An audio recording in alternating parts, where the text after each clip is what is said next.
What's going on, everybody? Derek here with the Derek Diamond Experience podcast. It is episode 254, and I am going on, I believe, week 3 of working from home / being in quarantine since, a little bit after the coronavirus started. And I'm going to get a little bit into the whole coronavirus situation and how it's affected the film industry, because I'm going to be taking part in a really cool panel for a convention that's going to be strictly online that I'll get to in just a bit. But hopefully everyone's having a good evening. You know, it's been still a bit crazy. I had to go to the store on Sunday, and it's still surreal because I live by our mall here we have in Pensacola, and outside the mall are several restaurants. And the mall's still closed. These restaurants are only doing carry-out orders. It's like a movie, if I'm being completely honest. You know, it's like, I don't know if you guys have ever seen the movie I Am Legend with Will Smith, but the majority of it takes place him by himself, and he's walking through this desolate city that no one lives at anymore because of a type of, really essentially apocalypse happened. But it hasn't gone to that level, but going out and people are still driving around, but I don't see that many people the few times that I have been out, which is probably a good thing because, I'm not one to really take risks when it comes to this kind of stuff. I've been trying to only go to the store maybe twice a week. I went to go visit my parents on Saturday, which they live, like an hour away from my house. So they're a little bit more in I don't want to say desolate, but they're in a more rural area. So it hasn't really affected the town of Jay that much. I know there was one case that was actually out, I believe, last week or maybe the week before. But I don't know who it is. I haven't heard, but it's one of those things we probably won't know. But, we're just kind of trucking along, and I know I've said it numerous times, but, this week was supposed to be the week of opening day for the Blue Wahoos, because, today was supposed to be, Emily Dillon is in the chat. We are watching Onward right now, actively watching it. That's awesome timing. I love that. And I'm going to get to Onward in here in a second because that's going to be the main point of discussion tonight. But what was I saying? Oh, so I don't know who the person is in Jay that got the coronavirus. But I guess we'll go right into my discussion for this week.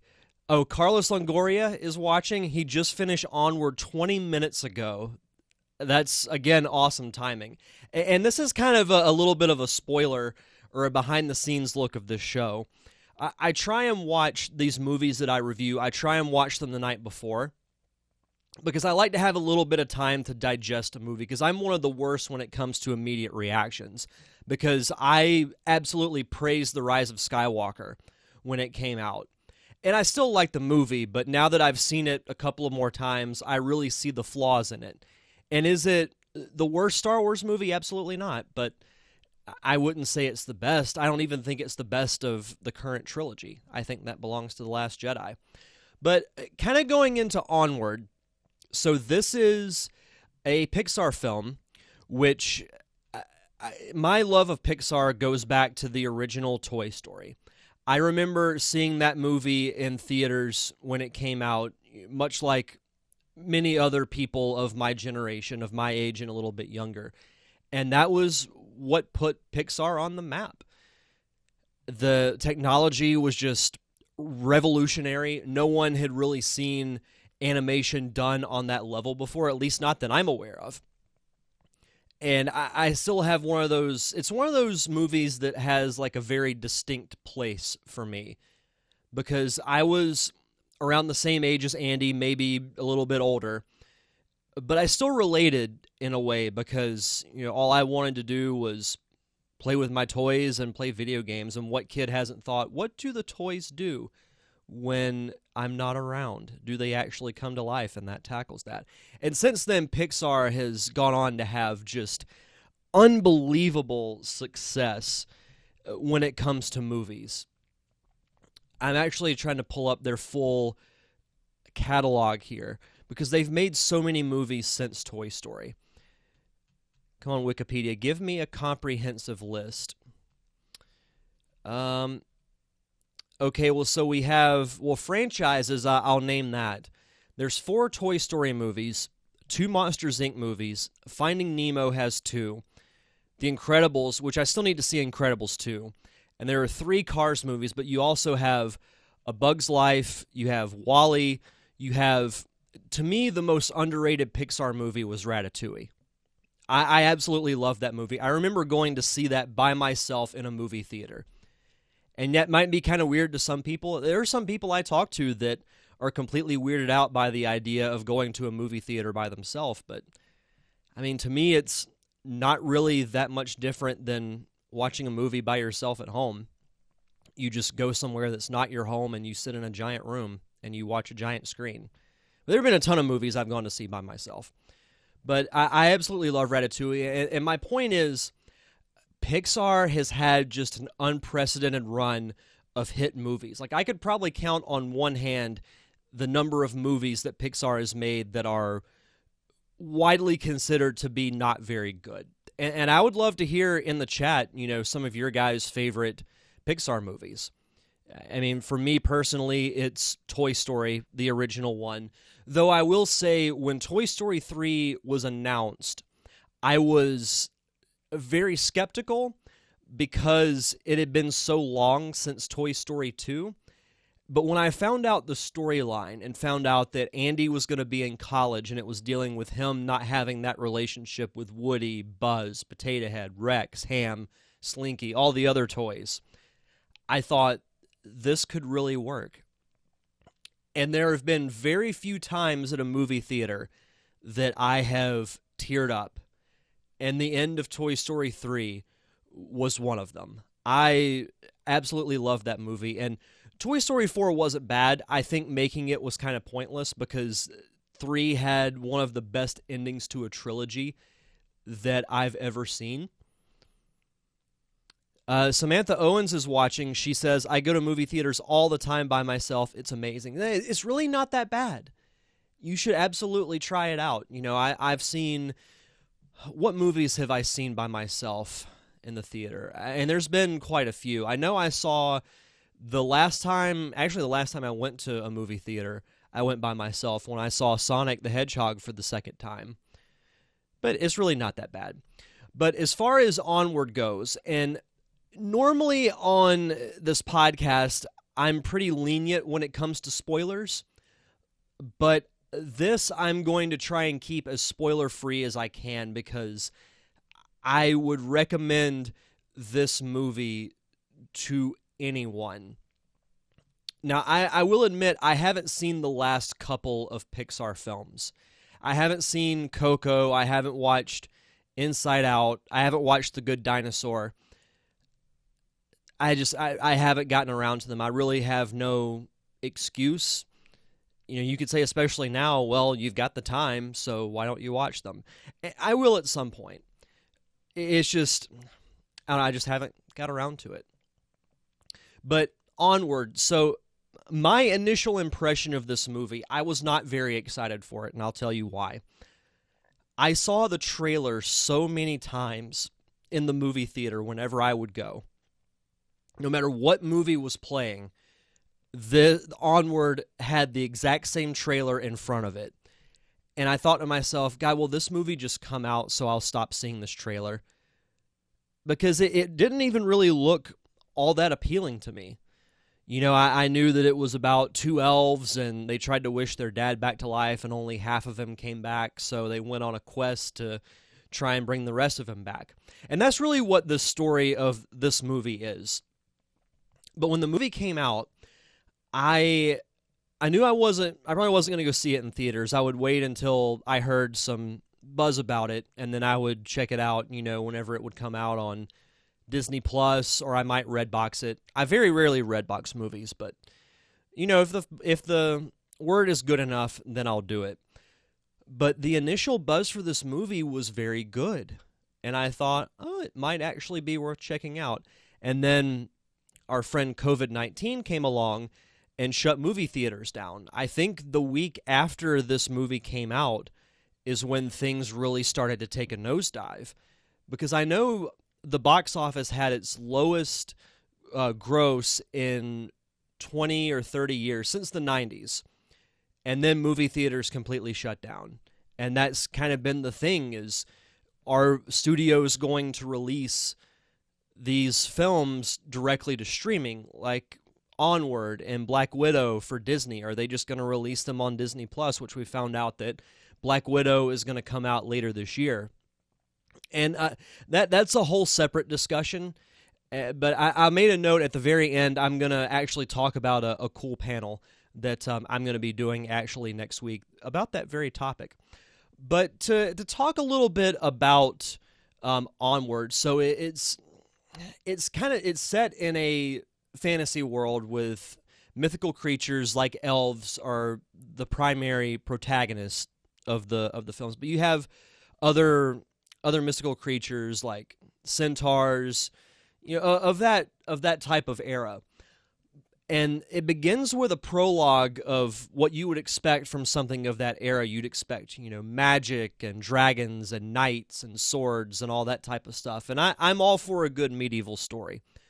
But the twist is, as their civilization evolves, like they still stay elves and these other creatures, but they evolve into a modern society. So it's essentially like watching our modern world, but with these mythical creatures, which I thought was kind of cool. And the animation, of course, you would expect nothing but the best from Pixar, and the animation is absolutely incredible, from the visuals to all the magic that you see. And that's not really a spoiler because you see it in the trailer, but the visuals are absolutely amazing in this movie. And the crazy thing is, the two Lightfoot brothers, Ian and Barley, are voiced by Tom Holland and Chris Pratt, respectively. I didn't even think of that as being Tom Holland and Chris Pratt, which I actually think is a good thing, because I don't like to think of, I'm watching, like, you have those A-list actors like Brad Pitt, you have like George Clooney, I would throw Leo DiCaprio in there, where you think it's, okay, I'm watching this movie because it's these actors playing these characters. But you never really think of them as the character for the most part. You think of them as the actor. Like, I'll watch Once Upon a Time in Hollywood because it has Leo DiCaprio and Brad Pitt.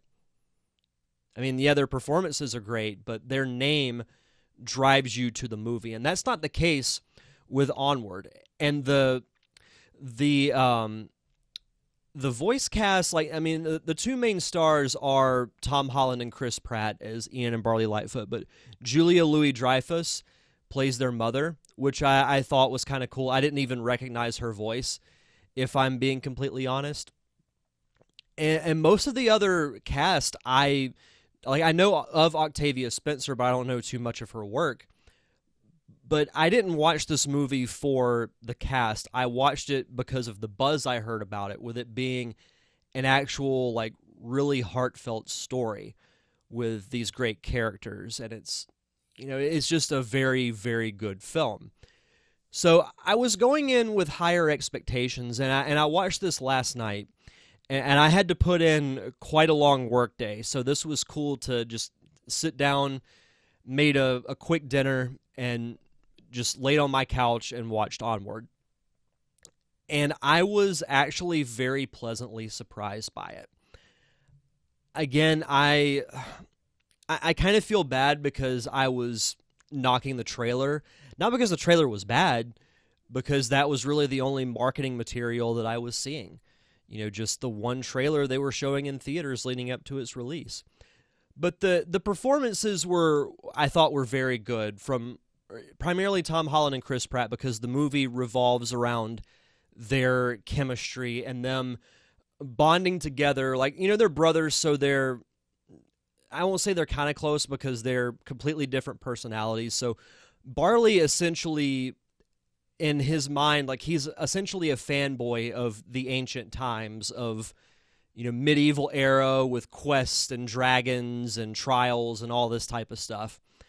So when they have to go on a quest to find the Phoenix Gem to bring their dad back, completely, because you've seen in the trailer, they try and bring him back to life because they find the spell, and their dad left them a staff from ancient times, and Ian is basically he is the only one who can use it. But somehow the spell screws up, and it only brings back half of their dad. Now, the key to the spell is it only lasts 24 hours. So by sunset the next day, they're going to lose their dad permanently, and they cannot resurrect him in any way whatsoever. So they go on this quest, and what I will say from a storytelling perspective is I thought it did a great job of setting up the main plot. You had a little bit of, side character development and everything, but it mostly focused on these two, a little bit on their mother and what they needed to do. Like, they didn't waste a ton of time getting to the point. And I thought the third act was very strong, which I'll get to in a second. But where it kind of lost me a little bit, where my mind started to kind of wander and I won't say I wasn't paying attention, but it kind of was a bit of a struggle to watch, if you know what I mean. You know how you have some movies where it gets kind of slow and you glance at your phone and stuff like that. Like that, Onward did do that for me around the second act of the story, where other twists and turns happen. And from there, Ian is this very reserved teenager who had just turned 16. And it's really ultimately a story about him finding himself. And I think any person I think most everyone who listens to this podcast is over the age of 16. But if you're not, then you'll get there eventually. But for those who have been there, how you have those moments where you're really discovering who you are as a person. And for some, it happens at 16. Some it's early 20s. Some it's late 20s. Some it's later. But, I'm always one to think that you should be constantly evolving and learning. I mean, I've learned, huge life lessons in the past 2 years and had to go through some fairly uncomfortable situations to really learn those lessons and kind of gain perspective on things. But, you got to do what you got to do when it comes to that type of stuff. Let's see. Carlos says, you have to watch Coco. And he says, yeah, I don't recall seeing any ads online. Yeah, I really don't remember seeing that much marketing at all. And I've heard Coco is incredible. I'll definitely add that to my viewing list, hopefully over the next week or so. I mean, I think, work has been really busy for me this week because I've been having to put a lot of videos together. But next week should hopefully be a little bit lighter because, like I said yesterday, I was working until 8 p.m., and that was working from home. And after that, I literally made a quick dinner, watched Onward, and then went to sleep. And that was my Monday evening. But kind of going back to the thought I had another comment there, but it was just a notification. I'm going to try really hard not to spoil this, but there's something that happens that causes a rift between Ian and Barley. And I'm really trying really hard not to say what that moment is, but there's the conflict that happens. It's that typical formula where there's that conflict that happens right before the third act that gets it gets resolved along with the main plot. But I will say that the story doesn't end the way that you would expect. And what I liked about it is that it showed there are consequences to the decisions that you make. And while you might not ultimately get what you originally set out for, you do find something that is helpful and really ultimately what you need in the long run. And that's what happens with Onward. And if anyone in the chat has watched Onward, I would love to get your thoughts on it, because I'm probably not going to go too much longer here, because I just wanted to kind of do a bit of a shorter show for this movie. But I will say, and I've talked about this, I should say, with friends of mine who are parents, that said that it really had a huge effect on them. Now, obviously, I can't relate to that, but as someone who's been a kid and has been very unsure of themselves, I could absolutely relate to Ian's story. There's moments where, he's taking driving lessons at the beginning of the movie, and they go out on the freeway, and the instructor tells him to merge. And of course, if you've all been on a freeway, then you know how busy they can get. And he loses his nerve, and he gets off the freeway.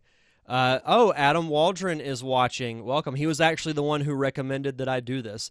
This movie gets all the dads. I teared up. That's saying something. And then Carlos says, yeah, I like the way they concluded it. Kind of unexpected, but it was well done.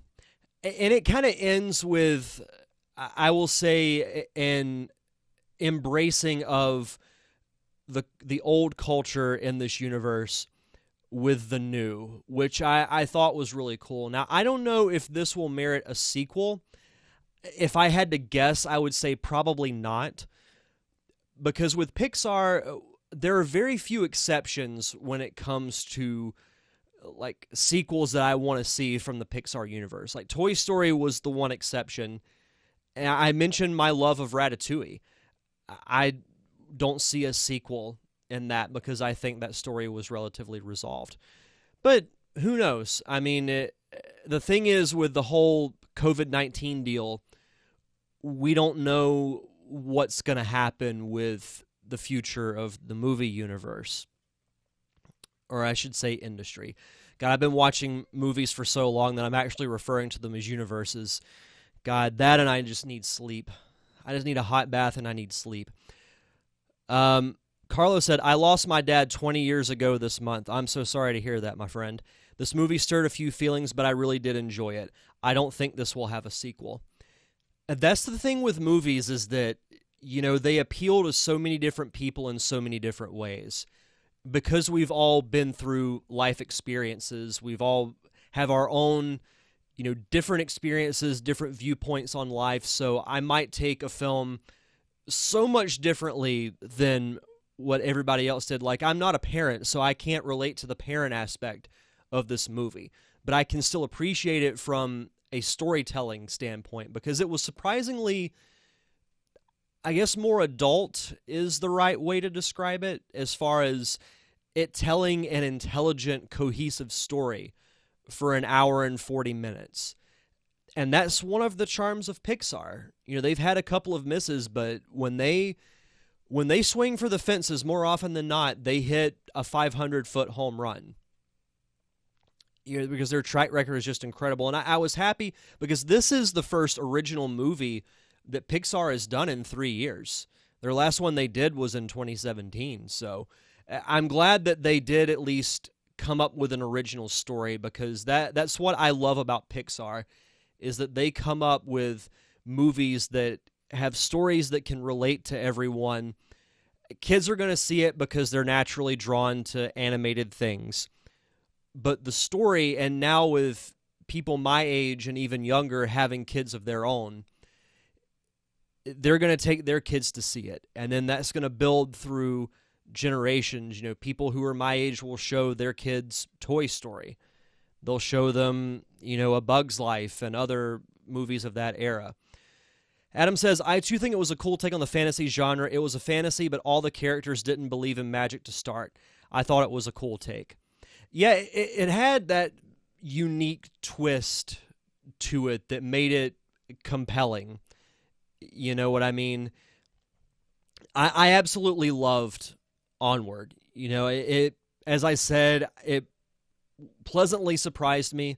I was happy to watch it. Thank you to Adam for recommending it. It was fun to watch.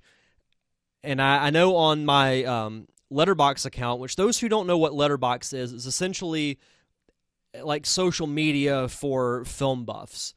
You sign up for your account and you can rate different movies. You can follow different people and see what they rate movies. And you can also do it for recommendations. And I gave this movie a solid 4 stars. And I think if I were to give it a score from 1 to 10, I would give it probably, I'd say a solid 9.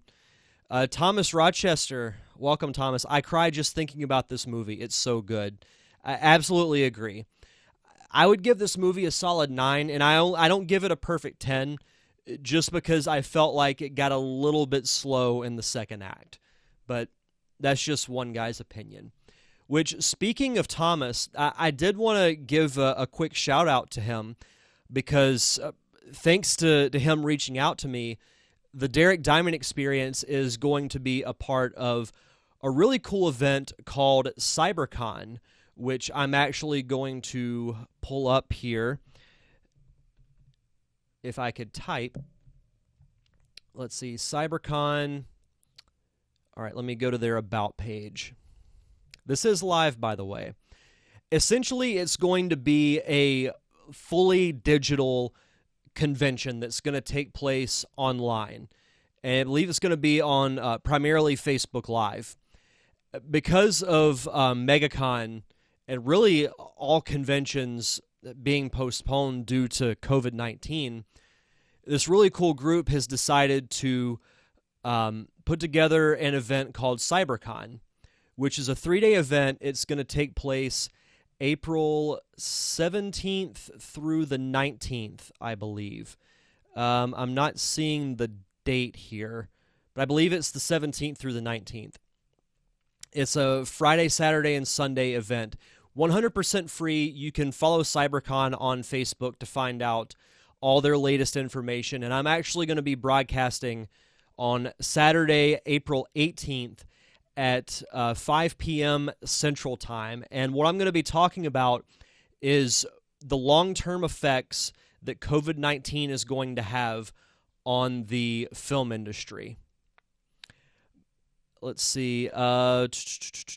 Adam, also the take on the unicorn was spot on. Call your local unicorn wranglers to solve your unicorn problem. I actually thought about you guys whenever I saw the unicorn. And then he asked me, would it be a 10 if Hugh Jackman was in it? Well, obviously. I mean, any movie is a 10 with Hugh Jackman in it. That should be a list I do on my podcast, just for the heck of it. I should do my top 5 favorite Hugh Jackman movies. But April 18th at, also, Carlos says, I did appreciate all the humor. One of my favorite funny moments was when the van is racing down the road and gets a flat tire and becomes a gallop. Yeah, the van was great. The van was almost its own character. And I felt so, well, no, I'm not going to spoil it. I'm not going to spoil it. But for those who have seen it, when the thing happens with the van, you know what I mean. It was, I know it's just an inanimate object, but man, I felt bad when that happened. Man, it was to me, it was one of the bigger moments of the movie because it's kind of spoiling it, but it showed how much Ian means to Barley. I will say that. Okay, so now I have the information. So CyberCon is going to take place April 17th through 19th. Going to be 100% online, and I'm going to be broadcasting as part of CyberCon on Saturday, April 18th at 5 p.m. Central Standard Time. So definitely check that out. Follow CyberCon on Facebook.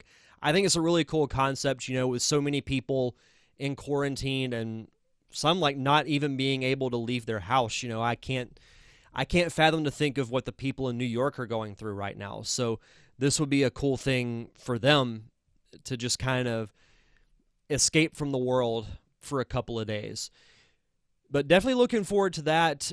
For those who will not be able to make it, I don't know if the stream is going to be archived or not. I hope to have more information on that next week. But as I said, it's 100% free. Follow CyberCon on Facebook to find out more information about that. And by the way, Adam says, I hear the gelatinous cube will be at CyberCon. Yeah, the gelatinous cube was one of my favorite parts of the whole movie. And then Heather says, I just want you to know Adam steals all of my questions for you.